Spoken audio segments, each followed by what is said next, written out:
Hello everyone, it's Andy here. First thing I want to say is, hi. Hold on here. Hey guys, I haven't seen y'all in a while, and I just want to say that today I'm going to be presenting a little, hopefully a short video, of, how to drive. I might move my truck, I don't know, but I'm going to kind of do this in detail, so hope you guys like this. So, today, as I said, I was going to be presenting about how to drive, and this is actually from the driver's ed thing that I did a while ago for getting my license, so that's where I got it from. Oh my god, this is too bright. Okay, there we go. Much better. Okay, so the first thing you want to do is you want to, when you get out to your vehicle, you want to make sure that there's no visible, really major damage, and like your tires are filled up. Obviously, that mine has been damaged because we bought it like that, but you just want to go around and check around the vehicle and make sure that there's no dents, dings, scratches, tires are filled up all the way, there's no broken lights or nothing, the windows are fine, and you just want to make sure and just check everything and make sure that everything is looking okay, and make sure that your tag is not expired like mine and destroyed. That was a car wash. So you just want to go around the vehicle and make sure there's no scratches like and dings and dents like that. And yeah. So after you check that, you want to unlock your vehicle like so. And then when you get into your vehicle, what you want to do is not knock over a candy cane. What you want to do is you want to make sure that when you're in your vehicle that there's no visible like tears or scratches or anything on the seats, unless if it's been like that. But you don't want to see any like new things, no like stains on the ceiling or not on the roof or nothing. And you want to just go check all the seats and make sure that there's nothing out of the ordinary or new here, like that shouldn't be here. Let's see. Also, crap, it's not open. Okay, why isn't this opening? I'm confused. My trunk's broken. Okay, well, what you wanted to do was, in your trunk, you want to make sure that there's nothing really. Wait, can I open the hatch? Hold on.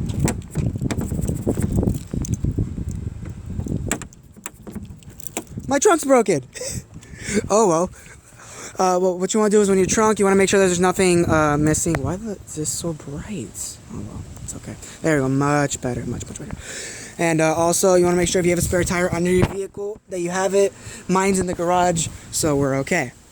So what you want to do is, before you even start anything or do anything, you want to turn all your lights on and just go around and check and make sure all of your lights work. So you got the corner light, even these little lights right here, you always want to make sure they work. Like see, my turn signal's out. I didn't notice, so that's not good. The only reason why my turn signal's out because I have LEDs, and I just took them out and actually put the LEDs from my truck in my mom's minivan, so yeah. But you want to make sure the low beam headlights are working. The running lights normally happen when you put it in like any gear except park.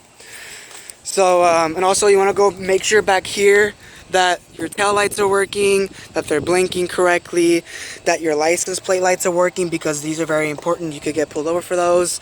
For your third brake light, or to make sure your brake lights work, what you want to do is you want to have somebody like inside the vehicle and like they hit the brake pedal, and then you go, like if you go behind or something and you see if the brake lights work. Also, if you have mirror lights like I do, also want to make sure those work on both sides.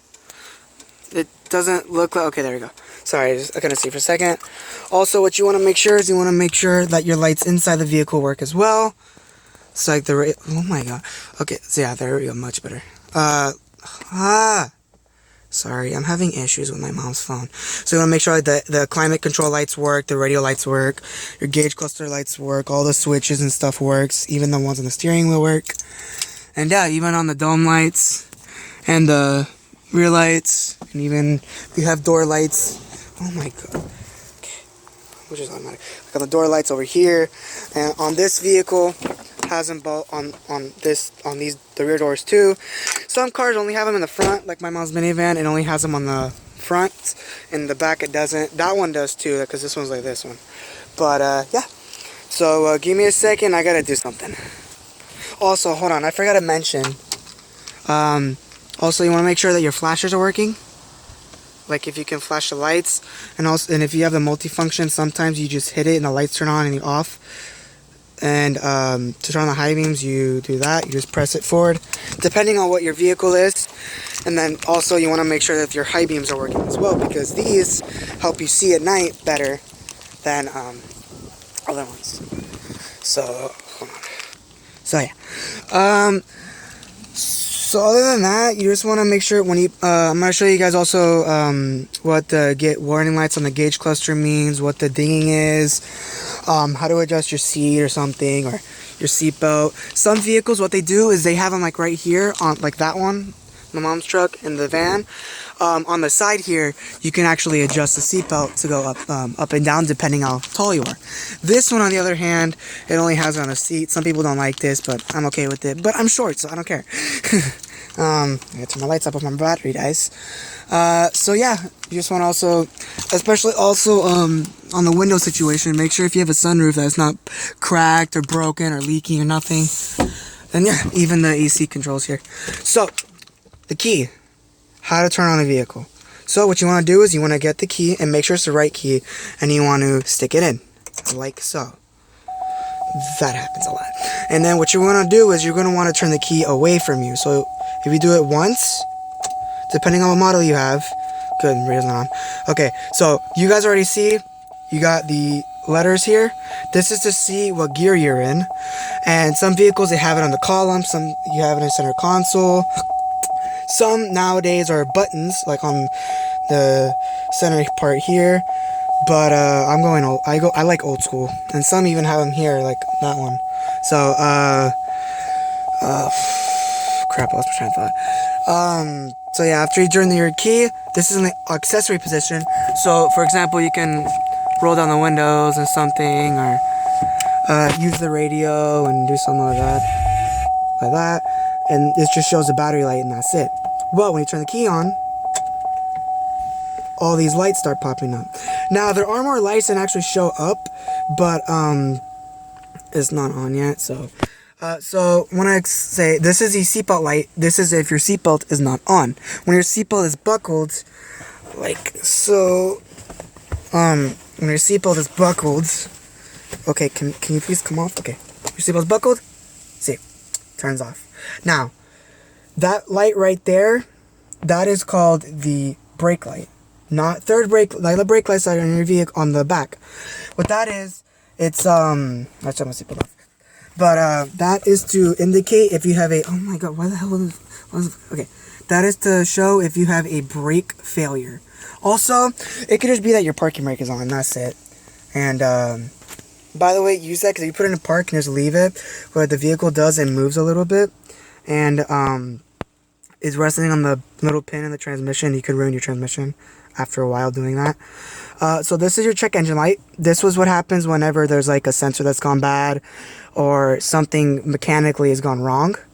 On some models of these Tahoes and Suburbans and Yukons and the Silverado and stuff, Sierras, some of them have the gauge, the temp gauge right here as well.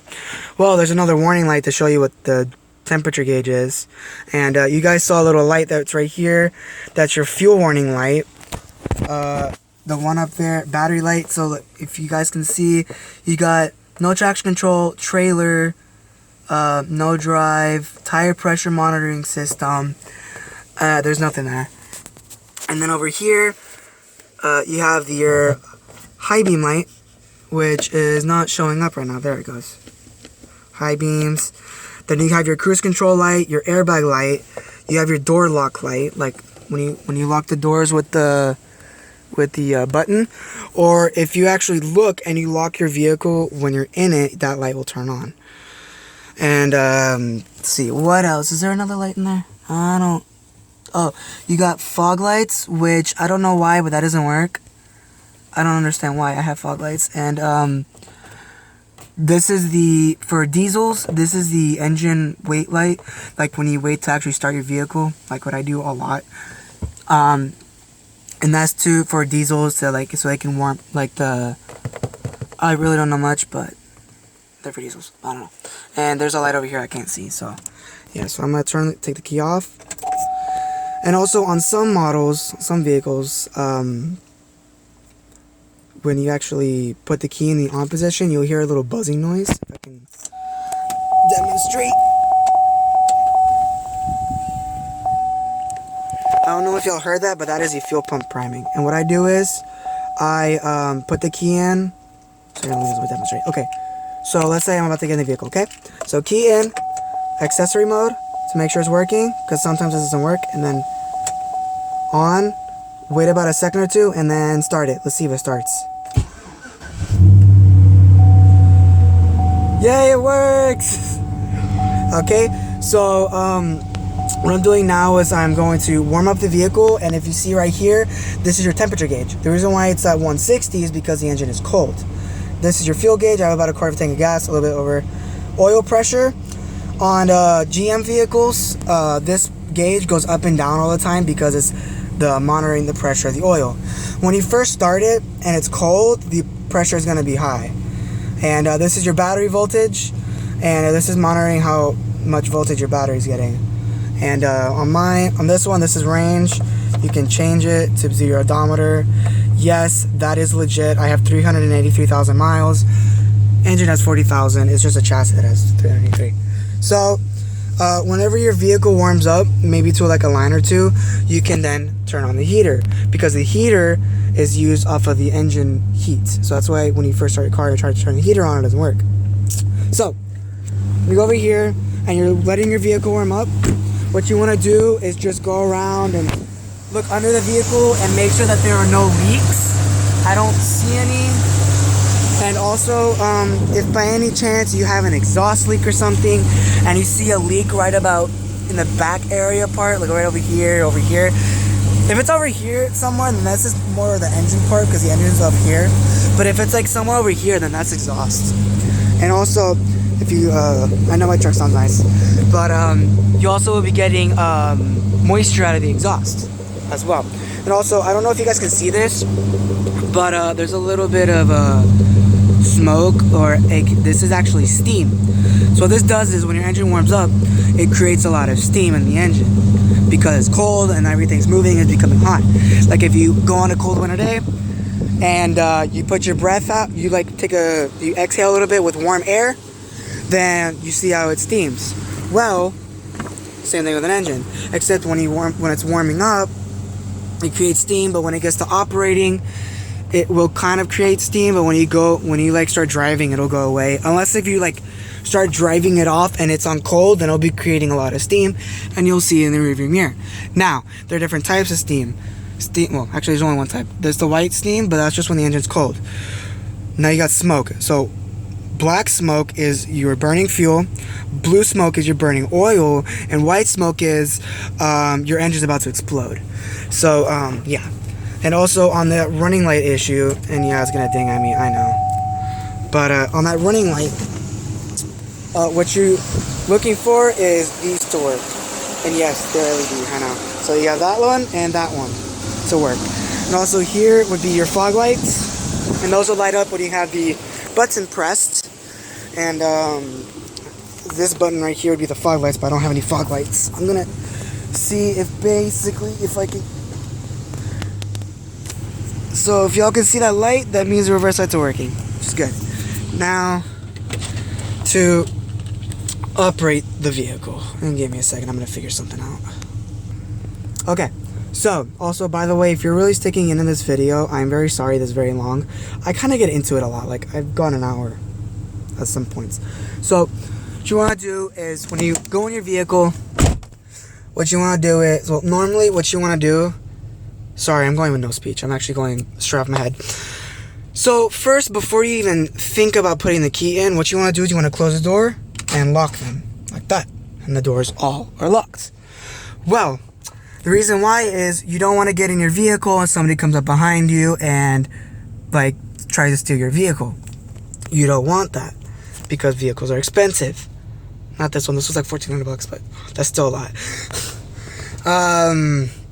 But what you want to do is the reason why you want to do that is so nobody sneaks up behind you, and it's just safer in your driveway. Unless if you live in a safe neighborhood, then you should be okay, but better to be safe than sorry. And after that, what you want to make sure is you check your rear view mirror and your side mirrors, and you want to make sure your seat position is comfortable. So on some vehicles, there's different styles of these, but this is on mine.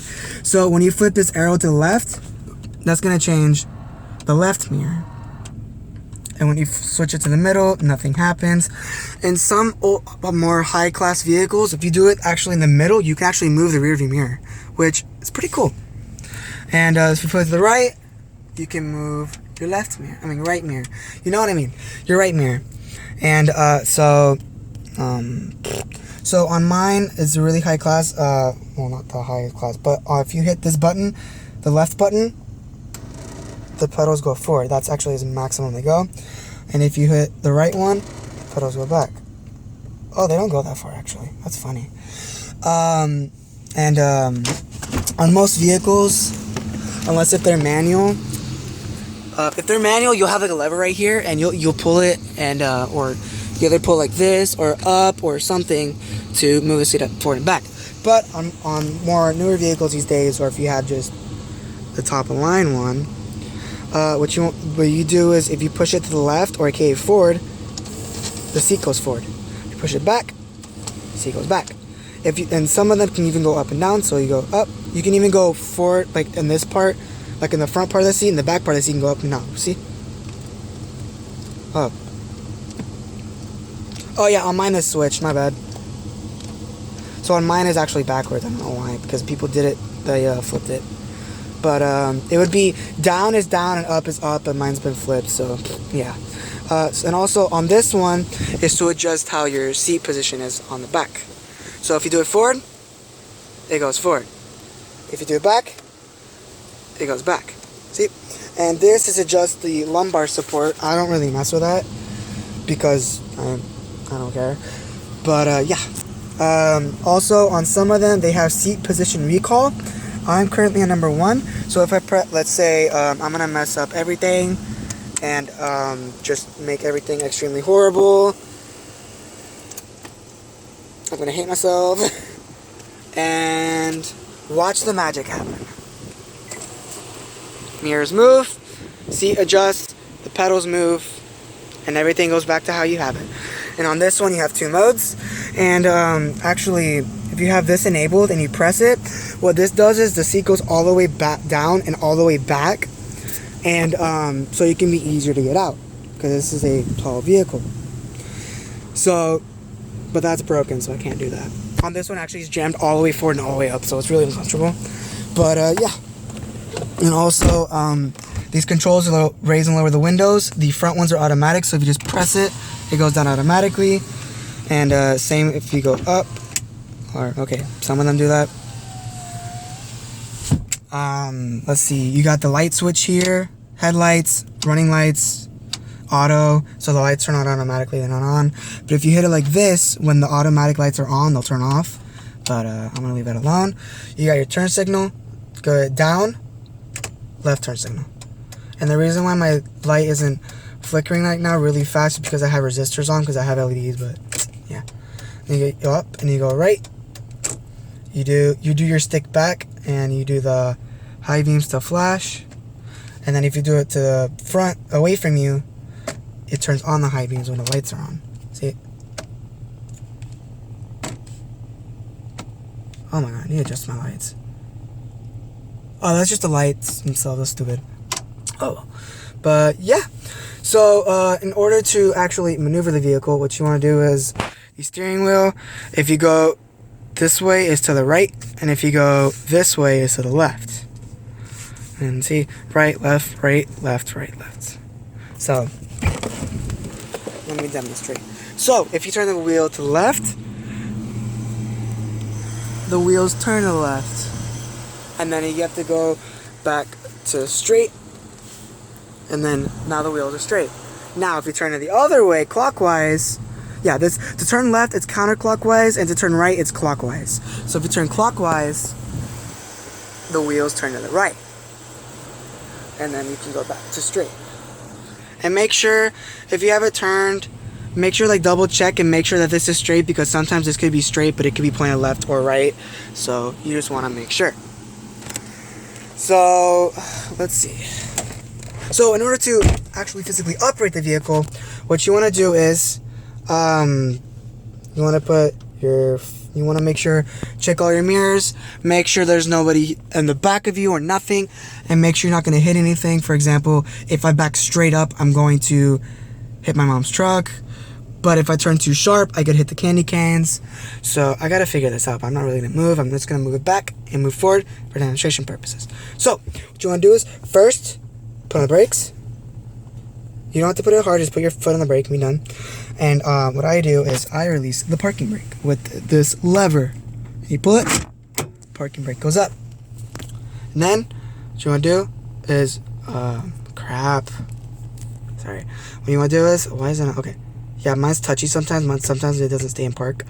So after that, if you put your foot on the brake and release the parking brake, if you choose to use it, you don't have to, but I like to. You want to put it in reverse. And then the doors lock, and now you can start moving. Now what you want to do is, you want to make sure and look constantly that nobody is here. And just make sure you're not going to hit anything. I'm just going to back up a little bit. So I go back. And also it is in R, aka reverse. So this is park, where you just leave it and put your parking brake on. Park, you got reverse, where you go backwards. You got neutral, where you can just sit here, like let's say the transmission goes out and you can't drive, kind of goes in neutral kind of deal. But this is just to, like, if you don't want to have it in park, you don't want to go all the way up and use the brake, and then chill. And drive, aka D, is to go forward, like so. See? And now 3, 2, and 1 on this one, it is what gear you want to be in. So hold on. So 3, 2, and 1, it's like if you just want to stay in first, then you can put it in 1. If you wanted to stay in second, it'll go into first, but then it'll go back out of second. And then third, it'll just go to third, and that's it. And then drive, it goes all the way through. It goes all the way. And this one, I believe, has overdrive. But yeah. So, if I can show an example. So, hopefully I don't knock over any candy canes. So I'm gonna show you guys what happens if you leave the parking brake on. Okay, so I'm gonna go reverse. Just a little bit. So yeah. What the heck? Ooh, something is metal on metal in my transmission. Okay, so I'm not gonna put on the parking brake. So if you don't put on the parking brake, this is what happens. See how the vehicle moves back a little bit? Well, if your vehicle is not properly adjusted with the parking brake, then it's not going to do anything like what this one was. So you need to make sure these are adjusted. Now, it's really not going to hurt anything if you don't have the parking brake on, but it kind of, you can do this, which you can move it while it's in park, and you shouldn't be able to do that. You shouldn't be able to move it. I don't like it. I really hate this feeling, especially when you park on a hill.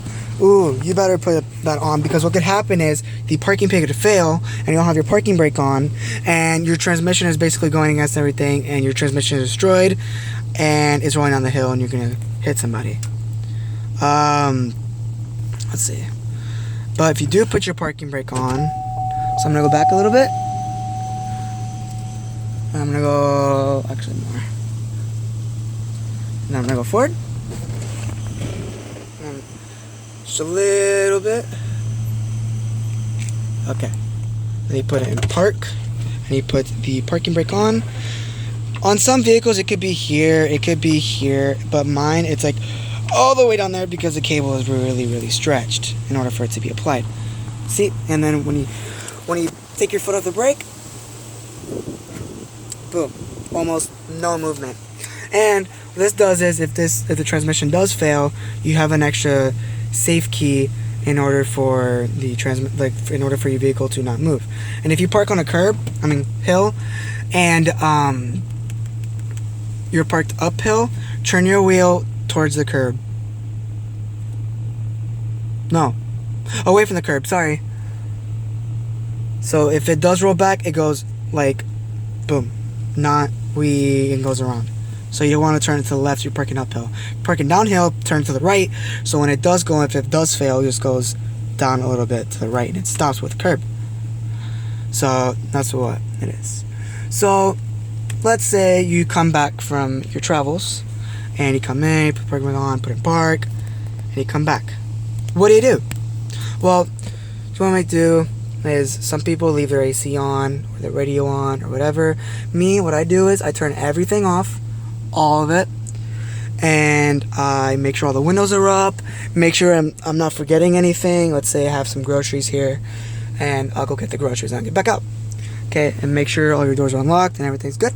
After that, you take out the key, and then when you get back from travel, and also this applies when you go to a parking lot or a supermarket or grocery store or something, and basically anywhere that you have to like park and leave your vehicle, this also applies. So what you want to do is when you get out, you want to make sure your tires are good. You make sure there's no scratches or cracks or dents or nothing on the vehicle that weren't there before. And you just want to make sure everything is okay. And by the way, I know that. And then you come in and you come grab.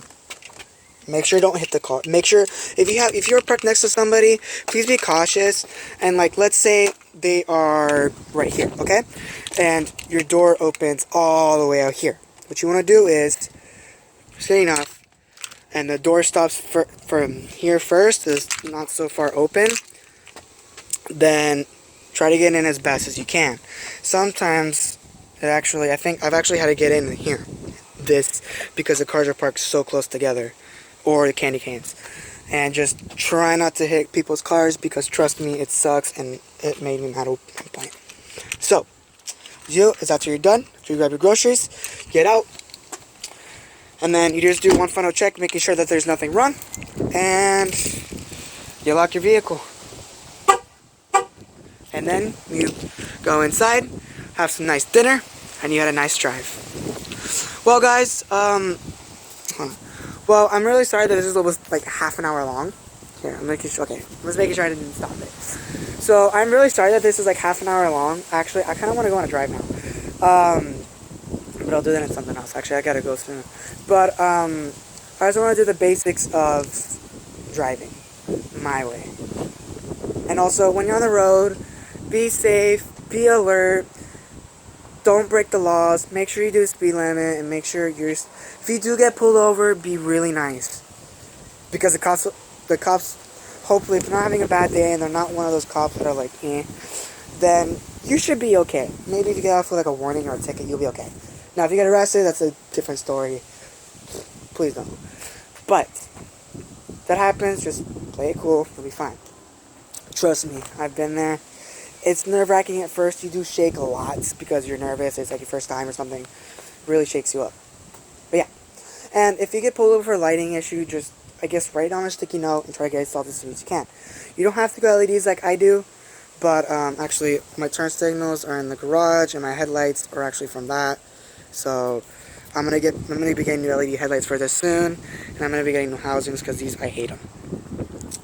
But yeah. Not the LED, just get your lights fixed. Even those itty bitty little pesky little tiny bulbs, even these too. I have mirror lights under here as well. And what you really need to make sure on is also, if your third brake light has a lot of those itty bitty bulbs in it, make sure they all work.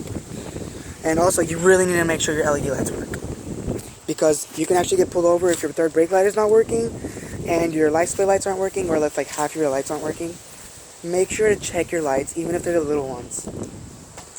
So yeah, that's gonna be it for this video. Sorry that this video is like super long. I know that a lot of you have probably watched the first 2 minutes and said, screw this. Hopefully that this is acceptable for class. I'm going to be editing this video a little bit. I might edit this part out. But I'm going to be editing this video and just getting it done. So, till next time, guys, this is Fast Food Kiddo 3 here signing out, saying have a great day, guys, and stay safe, drive safe, and Merry Christmas, and a Happy New Year, Happy Hanukkah, Happy Holidays, basically. So, yeah, till next time, guys, peace out.